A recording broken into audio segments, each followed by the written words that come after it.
because we got a lot to say, hopefully. I'd like to welcome everyone to Brothers and Sisters Like These, a veterans writing group from veterans of all ages. Most of our veterans suffer with PTSD or mild TBI. A lot of our veterans are from the Vietnam area, but we have a lot from Desert Storm, Desert Shield, Iraq, and Afghanistan. And we found that everybody has a story to tell, but what we found that it helps with the control of PTSD and mild TBI. And so if you're listening tonight or you listen to this later on, we'd like for you to contact GoDaddy, Brothers and Sisters Like These, our website. Get in contact with us and we'll get you in a writing class. We have found that, you know, for years we were told that you hold these things inside you. And if you hold them inside you and don't talk about them, it's going to be okay.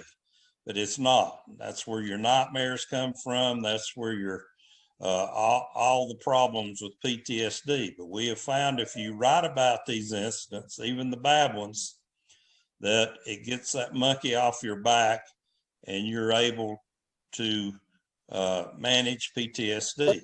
It also has made families happier. It's made our vets happier.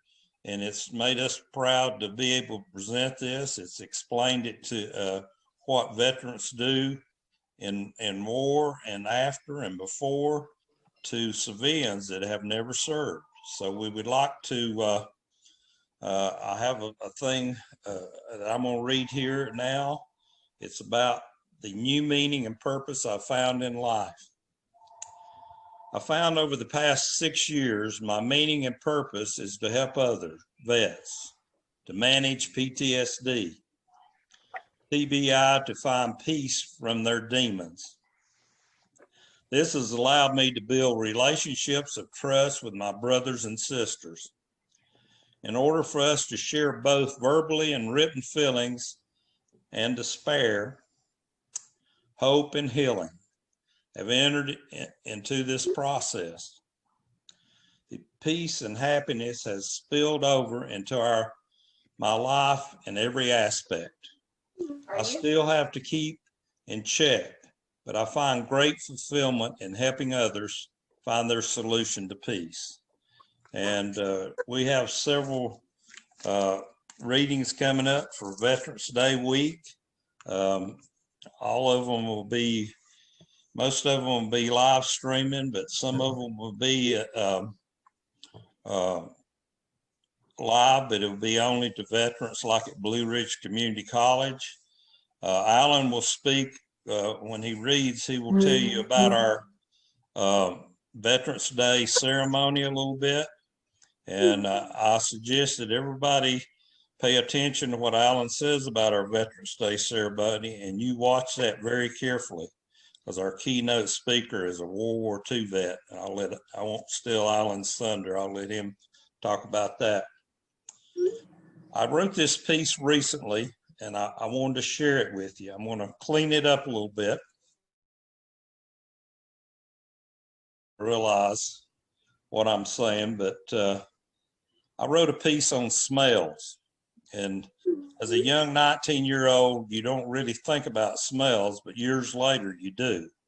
And so as a child, I remember that smells meant so many different things to me, some good, some bad. I remember certain perfumes smelled so good to me, and others were distasteful. The first bad smell I remember was going home on the school bus one day, and there was a lady in her front yard surrounded by firemen who had been burned badly while burning leaves. This was the worst odor I had ever smelled. I did not know it, but years later, this smell returned in Vietnam through napalm and other wartime casualties. It would linger in your nose for a long time. I remember the night I went down to the induction center in Charlotte that night before I joined the Marine Corps. The old musky smell of the hotel room had been put in before being sworn in the next morning and leaving for Parris Island, South Carolina. I got up the next morning using an unfamiliar soap that was unfamiliar that even today reminds me of the day I was sworn into the Corps. I remember arriving at Parris Island in the middle of the night, stepping off the bus and smelling the early November air, very different than anything I'd ever smelled before, even at the beach. Being put into tight quarters with so many other people were smells I never forgot. I remember standing in formation so long that recruits would soil themselves because they were not allowed to go to the head. This was all part of the process and the smells. I remember the smell of spit shining shoes and heating the polish and cleaning my weapons over and over again. I even remember the smell of graduation, putting on the new dry clean uniform and our new dress shoes, and each item of clothing I put on that day enhanced my excitement of graduation. I remember the huts we stayed in at Camp Geiger in the infantry training and the stoves that used fuel oil and odor they gave off. Outside smells so much different there with all the firing ranges, guns fired, and the smoke that resulted. I remember going to MOS school, that was anti-tank weapons, and firing the 106 Recolles rifle. I remember going to the course where we learned how to use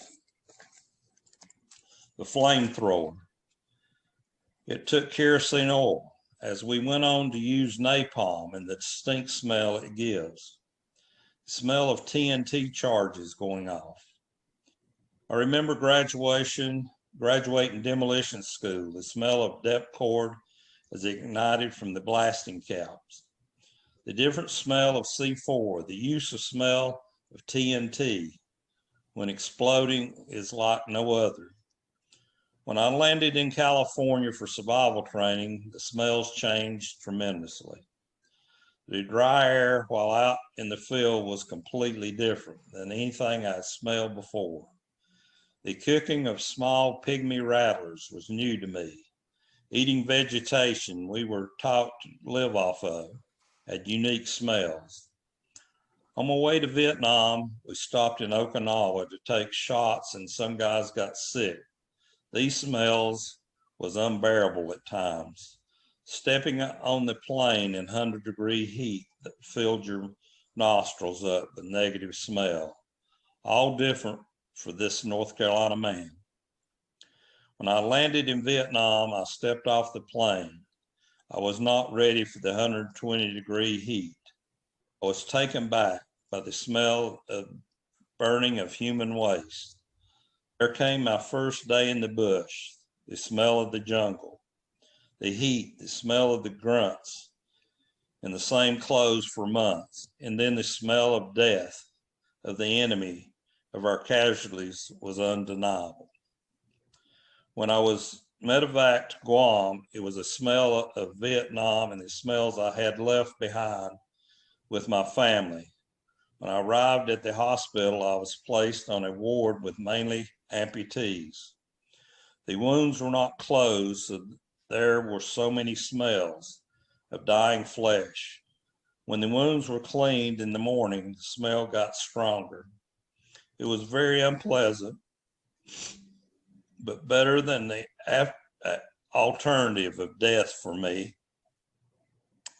When I arrived back in the United States in Alaska, changing temperature by 80 degrees less, when I finally got home, the smells of my family, my community, my home smelled just like it did the day I left. It was so good to be home. Today, I'm reminded of these smells in certain situations. These smells were part of the experience. making it more vivid and more distinguishable. The end.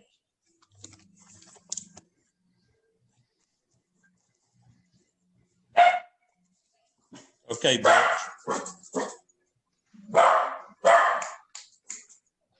That was great, Steve. Thank you. All right, Butch, you can go next. Okay. This is an old standby. I've got several new ones, but I need to add some finishing touches, so bear with me. The name of this piece is A Person Like Me. We were coming up the side of a hill. We were hot and sweaty and exhausted from the climb. Our whole focus had been to survive the mountain and not be seen or heard by the enemy. We wanted to be cooler. We were not. We were supposed to be quiet. We were not until the end of the climb. On top of the mountain, we came out of the forest into tall elephant grass. As we began beating down the brush, we came across a visible trail. It was a sign that the enemy was using this place as a way to move between camps. We knew that contact could happen at any time, from boredom to sheer terror in millisecond. Suddenly, the point man opened up with a burst of fire and a grenade. He'd made contact, surprising the enemy. As the patrol moved forward, we found one enemy soldier was dead. There were two we couldn't find, only a trail of blood leading away. We began to search the dead soldier for weapons and papers, which we stuffed into our gear. He had been carrying an AK-47 and magazines of ammunition for it. As two of us searched the body, the rest of the team took up positions around us for protection. We found a brown leather-like wallet, small by our standards. Inside was a piece of paper with Vietnamese writing on it, as well as a couple of pictures. One had him with his mother and father and what I thought was a sister. It was old, brownish photograph, fuzzy and worn. There was also a picture of a girl, assumed to be his wife or girlfriend. I took the wallet and the photographs and tucked them into my pocket. After we gathered all we could, the report came back that there were no further NVA to be seen. So we moved in the tree line and regrouped. I left one of our calling cards on the dead body so his comrades would find it. It was the size of a playing card, had eyes on it, and said in Vietnamese, "The eyes of recon are upon you." We wanted them to know they were being watched. It was routine for us to leave it. We were extracted the next day with no further contact with the enemy. But what stayed with me was that the person we killed was just like us, or just like me, a living person with a mother, father, and a girlfriend. The end. Thank you, Butch. Thank you, Butch. Awesome. Thank you, Butch.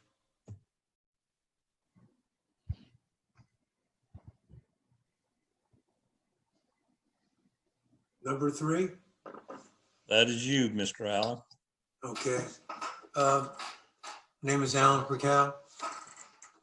I was with the 26th Casualty Staging Flight in Vietnam. We were part of 3 air evacuation centers in Vietnam and took care of the casualties and then evacuated them to the Philippines, Japan, or the United States. So my piece kind of goes in our earlier writings in terms of where I'm from, which really gives a perspective of who that person was that went to Vietnam. So the title of my piece is Where I'm From to Where I Was Destined to Be. In Vietnam, there was an expression that don't mean nothing. Now it does mean something. For me, it's about honor, duty, and country. Here's a story about that. It's dedicated to those who didn't return and those who returned different. I grew up in Philadelphia, the city of brotherly love, the birthplace of America, first generation of immigrant parents from Poland who escaped the Holocaust, leaving their family behind. My first car was a '55 Chevy. Music was the beat I grew up to. Rock and roll of the '50s, record hops, dancing in the streets.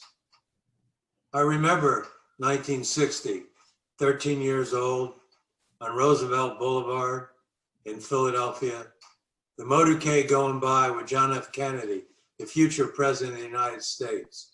Ask not what your country can do for you, but what you can do for your country. So, at the age of 18, with no clear direction in my life, and thinking back to what Kennedy had said, I joined the Air Force in 1965. The time had come for me to give back to my country what it gave to my parents, freedom and an opportunity for a life without persecution. I trained as a medic. In early 1967, knowing the Vietnam War was in full operation, I volunteered to go. My memory of the 2 weeks or so leave back home in Philly, May of '67, is a blur. No girlfriend to say goodbye to. What was clear is that the unknown was about to become known. I jumped on an airplane from Philly to San Francisco, young and innocent at the age of 20. Awaiting the flight at Travis Air Force Base in California, I could see troops in full combat gear spread out on the floor. Their faces told the story, the 1,000-yard stare. Raw, unapproachable, they had just come back from Vietnam. What was in their heads? What had they seen and done? On the airplane, the final stop is where I entered the twilight zone. Do not attempt to adjust your set. This is the outer limits, Vietnam. There is no turning back. The heat and smell welcome you to Southeast Asia. 1967 and 1968 in Vietnam, more than 50 years ago, would forever be remembered as the place and time where I would learn about the meaning of life taught to me by the combat wounded I took care of and the more than 58,000 names inscribed on the granite wall in Washington, D.C. Every breath is a gift. Cherish them all, for you never know when your last one will be.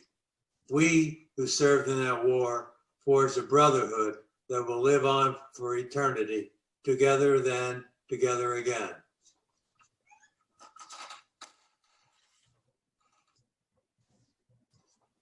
Alan, that was an awesome piece. Yeah. Another piece, and it's kind of, you know, we've been on this journey for about 5 years. We've been writing, and sometimes you have to step back and reflect. Who are you? You know, who am I today? You know, at 74 years of age. So I wrote a little piece on that. I thought I'd read it today. I'm a member of a tribe called Brothers and Sisters Like These. I'm dedicated to the mission of making a difference in the lives of those who served their country in war. I am first generation US citizen of Polish parents who came to this country to find freedom of persecution. I'm a medic who served in the Vietnam War that defined what his life was to be. I am, even though I had thought these things were not possible, a loving husband, stepfather ×2, and the grandfather has been blessed being part of their lives. I am a human being who believes in a cause greater than myself. I am a passionate person who will meet his maker knowing I did my best to make a difference in this world. Thank you, Alan. Great, Alan. Thank you so much. That was great. That was great, Alan. My name is Midge Lawrence. My husband, Tom, passed away in March of 2019. He was a member of this writing group, and I've read his pieces at different places that we have spoke. I have started writing my own pieces, telling about our life, telling about the survival of being alone. And I'd like to read a piece tonight that I've written, and it's called Hospice. I remember the night my husband Tom decided he was ready for hospice. I looked deep in his eyes, searching for what? I just wasn't sure. He said to me, "You have been the best wife, friend, and life partner anyone could have ever asked for. But it's time. This has become way too much for you to handle. I'm falling a lot, I'm getting forgetful, and I don't want you to go through this anymore. I love you too much, and it's become difficult." I fought back my tears, even though we had discussed our options, and ultimately it was his decision. It hit me like a ton of bricks. Thoughts were running around in my head like, he won't ever see the dogs again. He won't ever sit in his lift chair again. I won't ever have to load or unload his wheelchair. He won't ever sleep in our bed again. Crazy, stupid stuff running through my head. I remember the grandkids coming downstairs to say goodbye, climbing on his lap and hugging and kissing him. They were young and didn't fully comprehend what was happening. Even the dogs, Rex and Ruger, came for one last loving touch. When everyone left, I knelt down at his feet and put my arms around him. We both cried together. It was one night that I wished would last forever, and that tomorrow would never come. That's the end. Thank you so much, Midge. Do you have another piece you'd like to read? I do.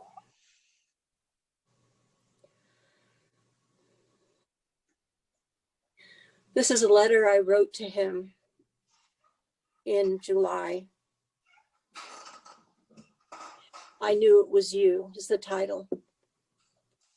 It's the middle of July, and I can't believe you're not here, even now. I somehow still see our beds in the hospice unit still pushed together so we could spend each and every night that was left side by side.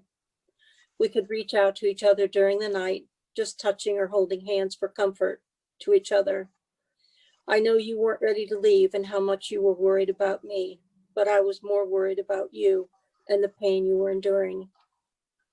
It broke my heart to see you struggling, knowing I could do nothing to help alleviate the pain you were feeling. I will never forget you pulling me to your chest and giving me a last kiss goodbye. You never spoke a word. We just looked into each other's eyes, which said it all. A moment which will be imprinted in my heart forever. It was to be your last conscious moment. It seemed like yesterday that you were here and somewhat healthy, but yet it seems like years since I've seen you. I miss you so very much with my whole heart and soul. I know in my heart you're still with me as I feel a soft caressing breeze against my cheek, and I know it's you. I hear our song come on and play in random places, and I know it's you.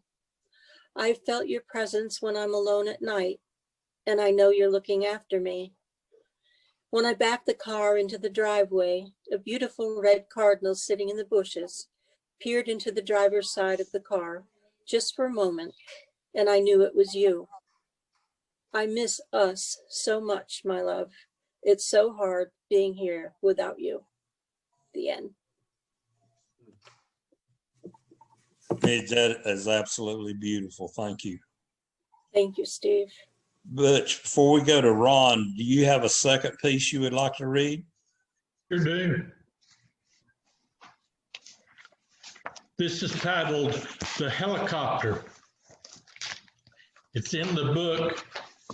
I'd like to read it.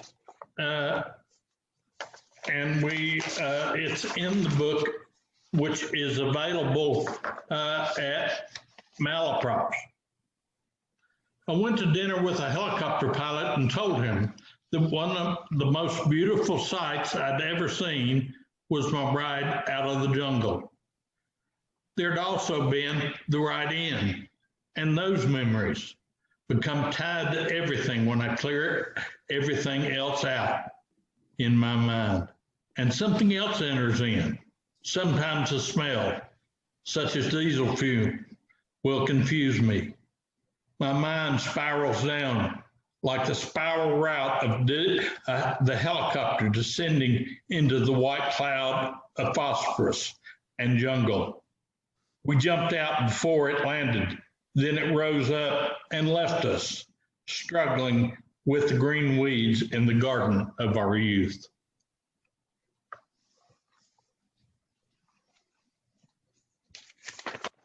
Thank you.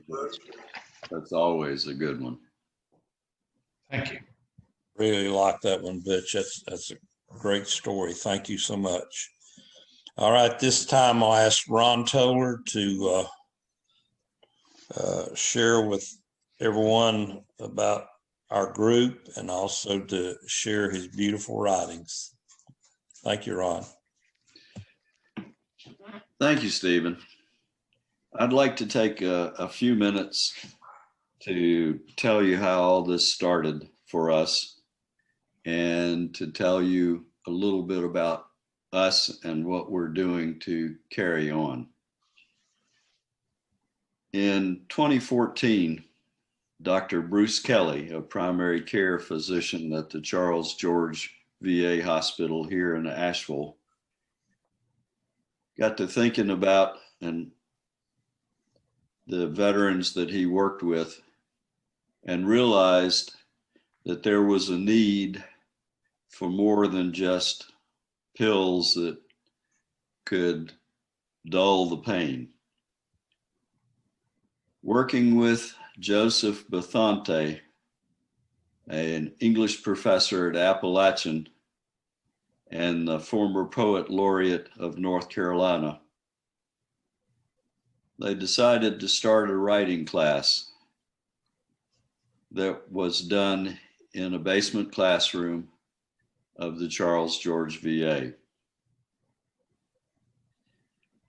We started with 3 different classes, all for Vietnam veterans, and a number of the writings that you heard this evening originated from those classes.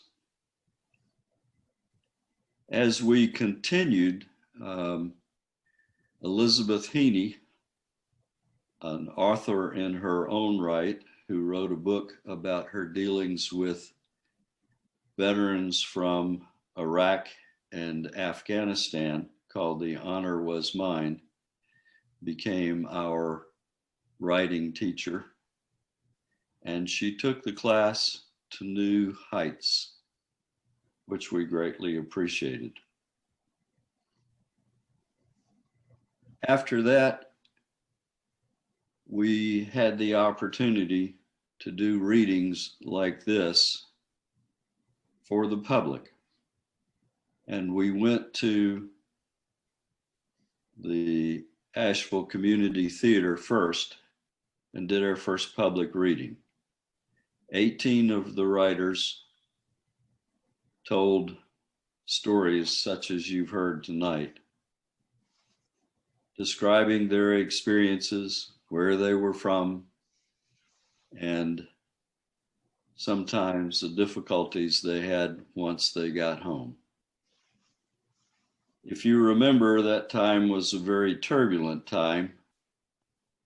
A lot of dissension about the war in Vietnam, a lot of civil rights activities, and a lot, matter of fact, most of us came back and put our heads down and went about our business because nobody wanted to hear what we had to say. And if they did, it was more of a negative aspect than a positive aspect. After doing the first several classes and doing the public readings, there came an opportunity to continue on. Dr. Kelly wanted to continue with Vietnam veterans and expand the program to multiple VAs across the state and across the region.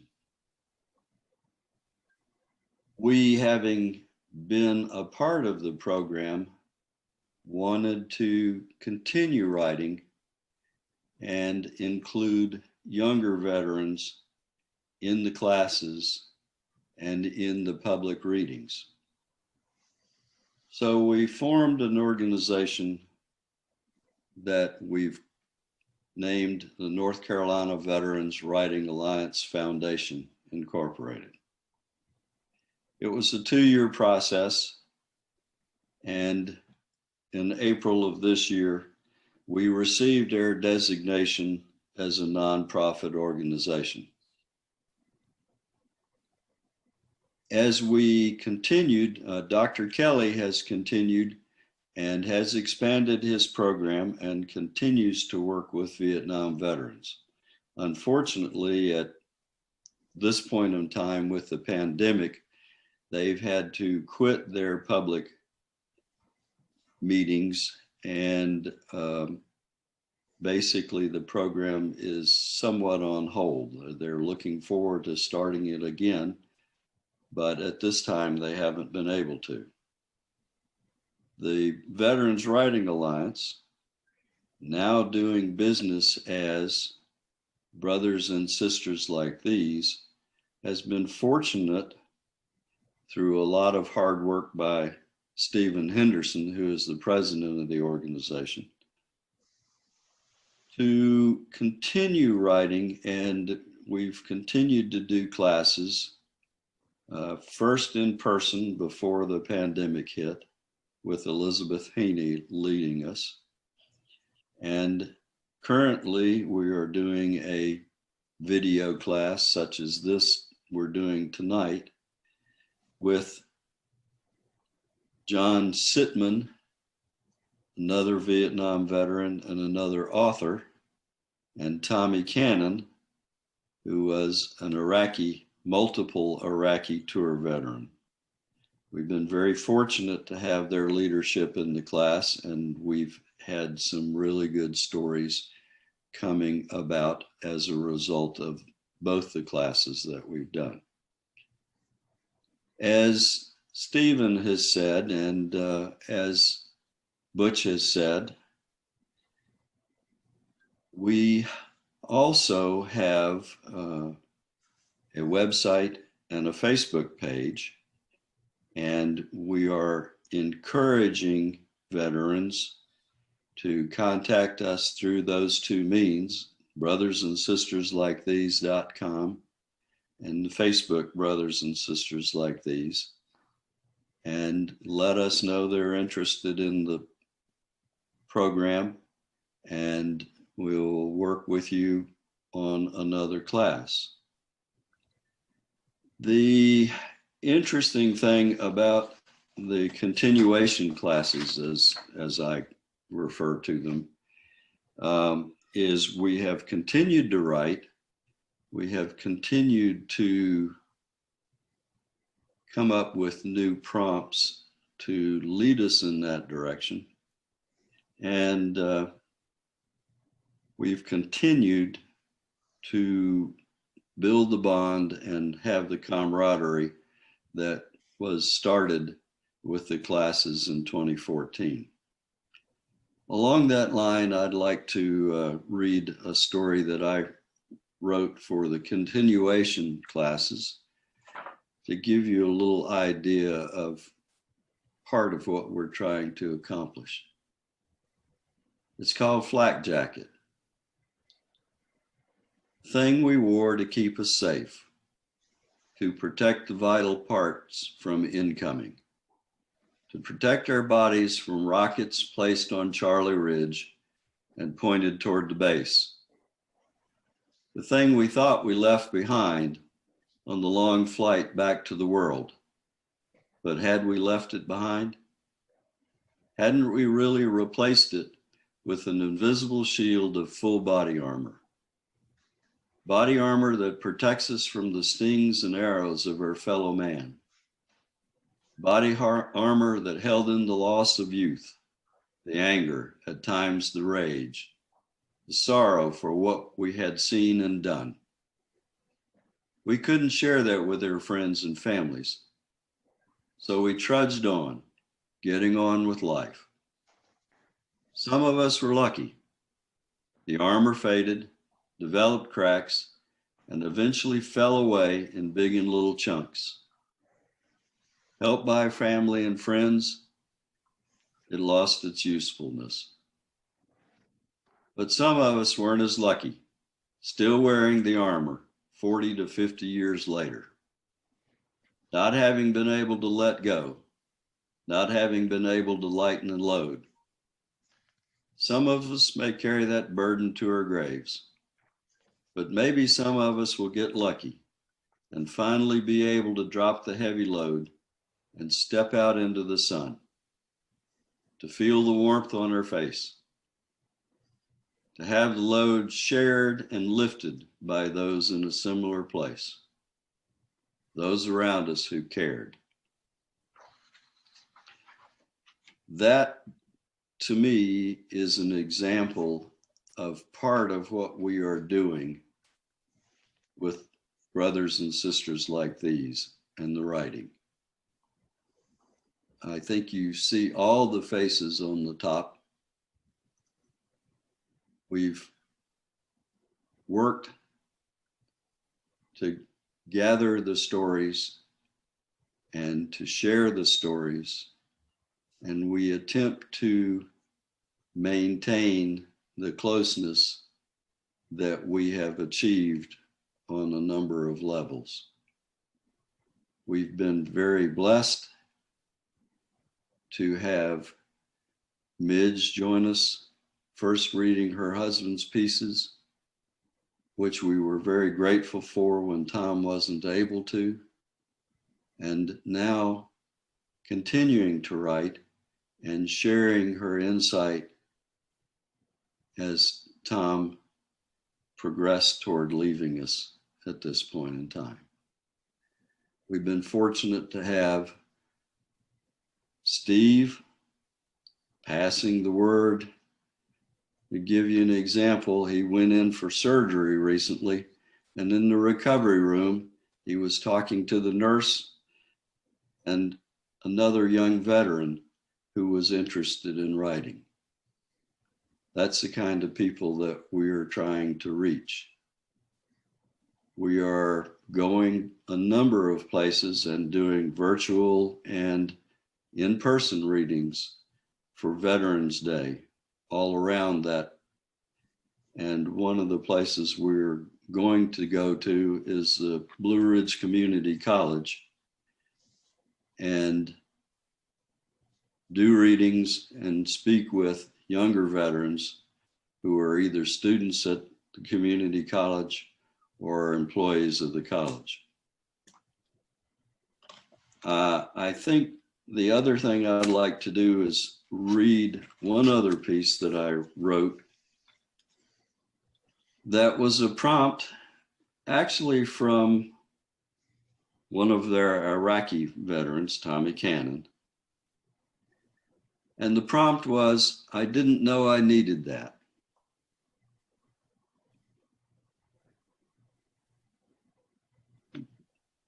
This is my version of that. I didn't know. I thought I was self-sufficient. I thought I was fine. I thought my little family was enough. I was wrong. I needed more. I needed to hear the stories. I needed to feel the emotion. I needed to feel the support. I needed to give the support. I needed to feel the bond. I needed to feel the camaraderie. I needed the tribe. I didn't know that I needed it, but once I got it, I didn't want to let it go. That to me is what this group in a number of ways is all about. So if you're interested in writing and having the possibility of a public reading, one way or the other, via Zoom or via possibly a public reading when the pandemic is settled down, need to contact us and let us know. A couple of things we'd also like to mention on the website, and as I believe Butch mentioned with one of his pieces, we have a chapbook that was published based on a number of the stories that we wrote and read in public situations. It's called Brothers Like These. It's available a number of places. One of them is through the website. I believe it's also available through Amazon, and Butch said it's available from Melloprops. So we appreciate your time and your interest, and I'm going to turn it back over to Steve. Thank you so much, Ron. And I'd not heard that last story you just wrote, and it's so beautiful. And thank you for sharing that. And I think all of us can relate to what you just read. For years, we thought our family was enough, but it's not. And what we've gained by being in our new squad, in our new platoon, in our new company, is nobody can take it away from us. And for some of us in our twilight years, it's just been amazing. At this time, I'd like to ask Alan Perkel to maybe say a few things about the Veterans Day live from City Hall, Asheville, North Carolina, live on YouTube, and also it'll be taped for YouTube, and also talk about the 3 writers from Brothers and Sisters Like These that will be reading their pieces for Veterans Day, and what this ceremony means, and some of the people that participate. And so at this time, Alan, if you would just kind of maybe go over the flyer or whatever, however you want to do it, and talk about the performance, that is going to be quite moving. Thank you, Alan. Okay. All right. As you know, there are a couple of days of the year that are special to veterans, and one is Memorial Day and one is Veterans Day. And we usually have Memorial Day ceremonies at a cemetery, and in our area was at Black Mountain, but given that the pandemic, we were unable to have that ceremony. So with the help of the city of Asheville, we had a virtual ceremony that was broadcast live on their YouTube channel. And it was well received. We had keynote speaker was Ann Atkins, who lost her son in Iraq. And then we had a couple of brothers and sisters like these read their pieces. And then we had the director of the VA, Charles George Medical Center, give us a speech, Stephanie Young. So fast forward, here comes Veterans Day. We're still sort of sheltering in space, and no public event. We usually have that event, Veterans Day, at the Charles George VA Medical Center. So there was a gift given to us. It was like the end of January. I got a email message from a public affairs officer about a 100-year-old World War II surgeon. And was there something we could do for him? So we, of course, we love to honor those who served our country, and especially a 100-year-old surgeon who took care of the wounded in World War II. And so we became part of his life for a while, part of his birthday celebration. And then we asked him to be the keynote speaker at our Veterans Day ceremony. And he said it was an honor to be the keynote speaker. And so we have him, a 100-year-old gentleman who was a surgeon in World War II, who took care of those who lost their limbs in war. There were 3 amputee centers in the United States during World War II, and one of the centers was near Atlanta and Chambly, and it was Lawson Army Hospital.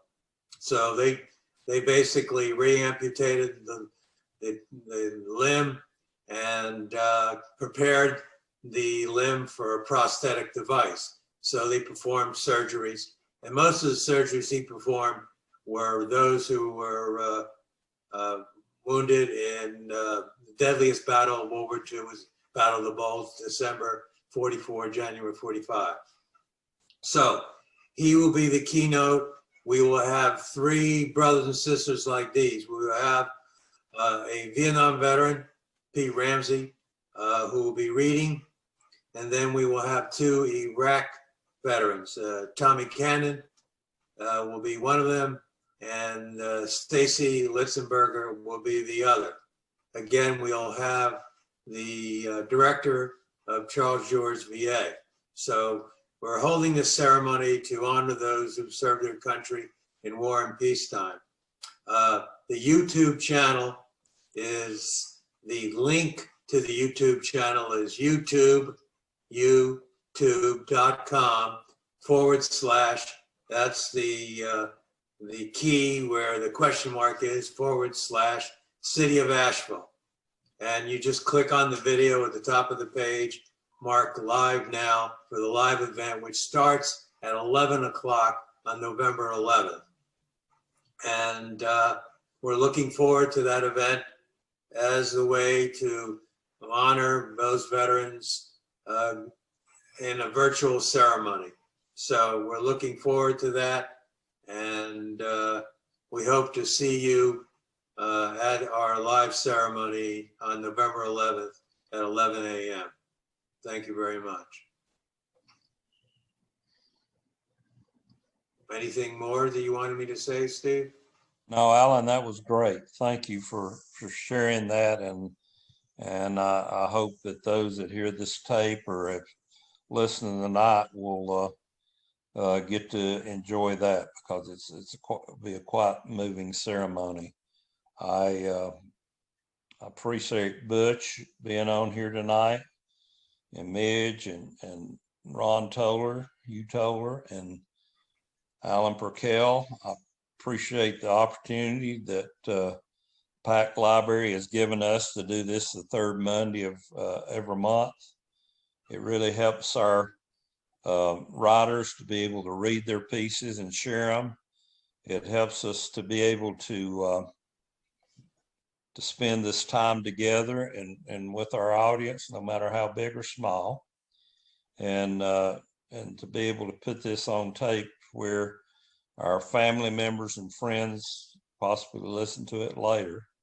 We are doing a series of, we've done 24 podcasts.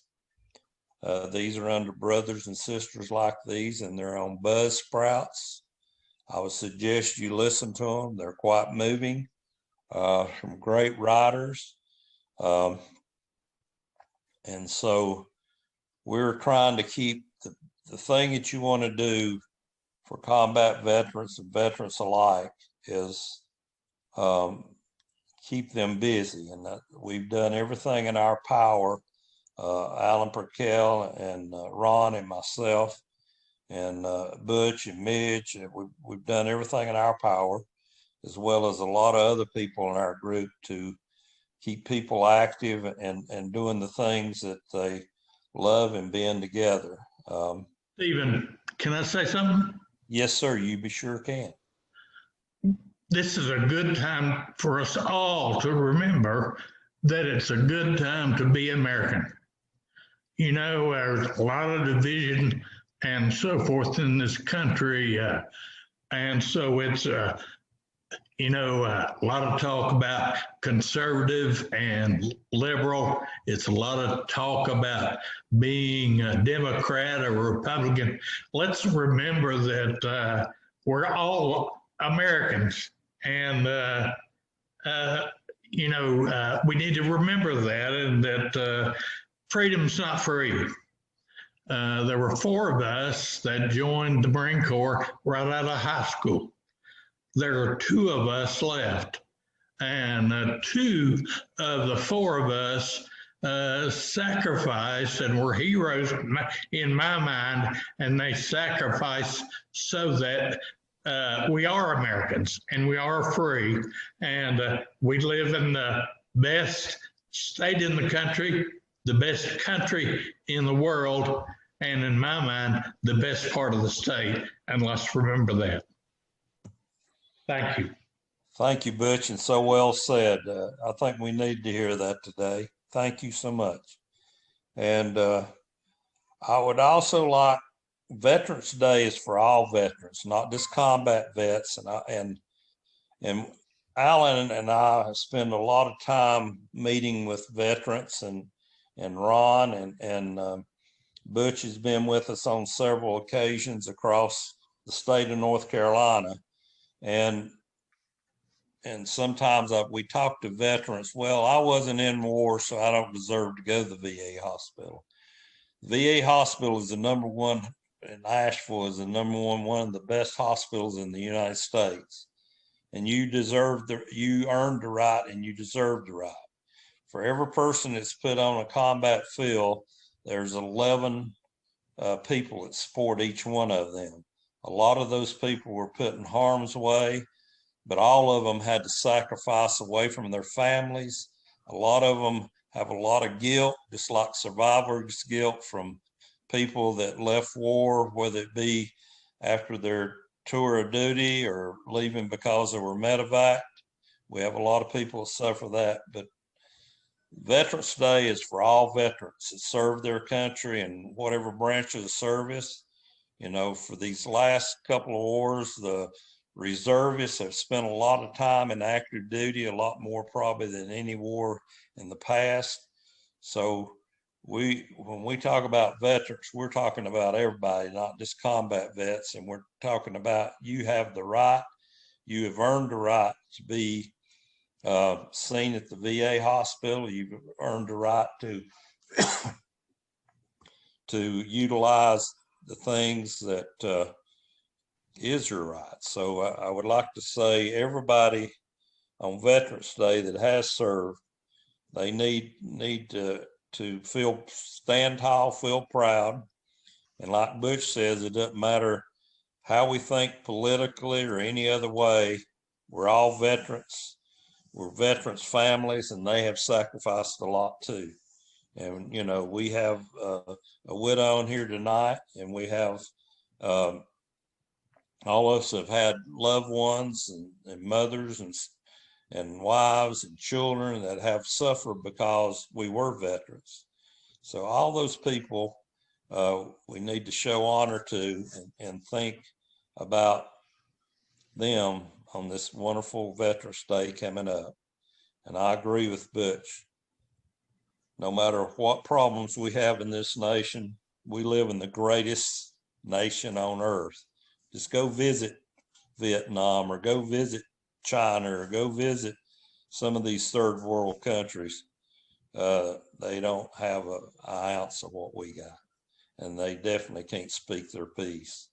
So we've earned the right, and like when Alan the way he joined when he thought about, why we need to go to war. I think the 4 service members on this call, I think all of us joined. I don't think any of us were drafted, but that doesn't matter. No matter how you went or why you went, you did your job and you all served together. So with you, today we have an all volunteer service, but back when we were in, it was different, but it is a great honor to serve this great nation. We hope you will join us on Veterans Day. And at this time, I'm going to end this meeting tonight unless somebody has something else they'd like to share. And to say that I am so proud to be a part of this and proud of the wonderful readings we've heard here tonight. And I love each and every one of the people in our group. Thank you. Thank you. Thank you, Steve. Thank you for